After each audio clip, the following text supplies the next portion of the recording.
ముక్కలేందే ముద్ద దిగనట్టుగా ఉంది ఫ్రెండ్స్. హాయ్ ఫ్రెండ్స్, ఎలా ఉన్నారు? బాగున్నారా? ఈరోజైతే నేను పచ్చి రొయ్యలు అయితే తీసుకున్నాను ఫ్రెండ్స్. డోక్రా మీటింగ్కి వెళ్ళాను, చేపల మార్కెట్ అక్కడే అనమాట. ఒక 1/2 కేజీ పచ్చి రొయ్యలు తీసుకొచ్చాను, కొంచెం పెద్దగానే బాగానే ఉన్నాయి. అయితే నిన్న నేహాను మా పెద్దమ్మాయి ఇద్దరు చేపల పులుసు తినలేదన్నమాట. సో వాళ్ళిద్దరికీ రొయ్యలు అంటే చాలా ఇష్టం కాబట్టి గుడ్లేసి వండుదామని చెప్పేసి గుడ్లు వేసి వండుదామని గుడ్లు అయితే ఉడకపెట్టాను. అలాగే వచ్చేటప్పుడు ఒక 20 రూపాయల ములక్కాయలు తీసుకొచ్చాను రైతు మార్కెట్ నుంచి. తీసుకొచ్చేసి ఇవి రొయ్యలు అయితే అంత తల తోక అన్నీ తీసేసి క్లీన్ చేసి కొంచెం ఉప్పేసి శుభ్రంగా కడిగేసుకుంటే నీసు వాసన అనేది ఉండదు. 2 ఉల్లిపాయలు 5-6 పచ్చిమిరపకాయలు వేసి కొంచెం తగినంత ఆయిల్ పోసేసుకొని చక్కగా గోల్డెన్ బ్రౌన్ కలర్ వచ్చేదాకా ఏం చేసుకొని ఇవి రొయ్యలు ఉంటాయి కదా, అవి వేసేసుకున్నాను అనమాట. నీసు వాసన అనేది పోతుంది.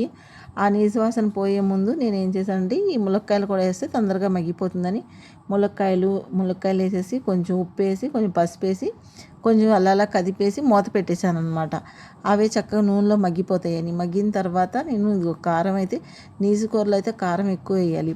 తర్వాత మసాలా వేసాను. అల్లం వెల్లుల్లిపాయ కొబ్బరి గసగసాలు ధనియాలు లొంగ దాల్చిన చెక్క నేను వేసుకునే మసాలా అయితే వేసాను. దీంట్లో అయితే ఉల్లిపరకలు అనమాట. ఉల్లిబంద వేస్తే చేపల్లో అయినా రొయ్యల్లో అయినా సరే చాలా బాగుంటుంది.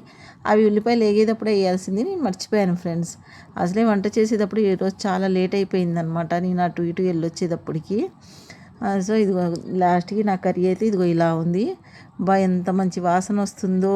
మా నేహ స్టవ్ చుట్టూనే తిరుగుతుందనమాట, అయిందా కూర అని చెప్పేసి. అప్పటికే టైం 9:30 అయిపోయింది. ఈరోజు మా డిన్నర్ అయితే చాలా లేట్ అయిపోయింది ఫ్రెండ్స్. చూసారా కూర అయితే ఎంత బాగుందో. అంటే మా నాన్నగారు కూడా కూర్చొని ఉన్నారు. ఆకలేసేస్తుంది, ఉడికేటప్పుడు 9:45 అయింది. మా నాన్నగారికి అయితే ముందు ఇదిగో అన్నం కూర అయితే పెట్టేశాను. పెట్టిన తర్వాత ఈ కూర అయితే కదుపుతున్నాను చూడండి. ఆ తర్వాత నేను పెట్టుకుంటున్నాను అనమాట. ఒక గుడ్డు, 4 రొయ్యలు, 4 ములక్కాయలు. చాలా టేస్టీగా చాలా బాగుంటుంది ములక్కాయలు తింటే.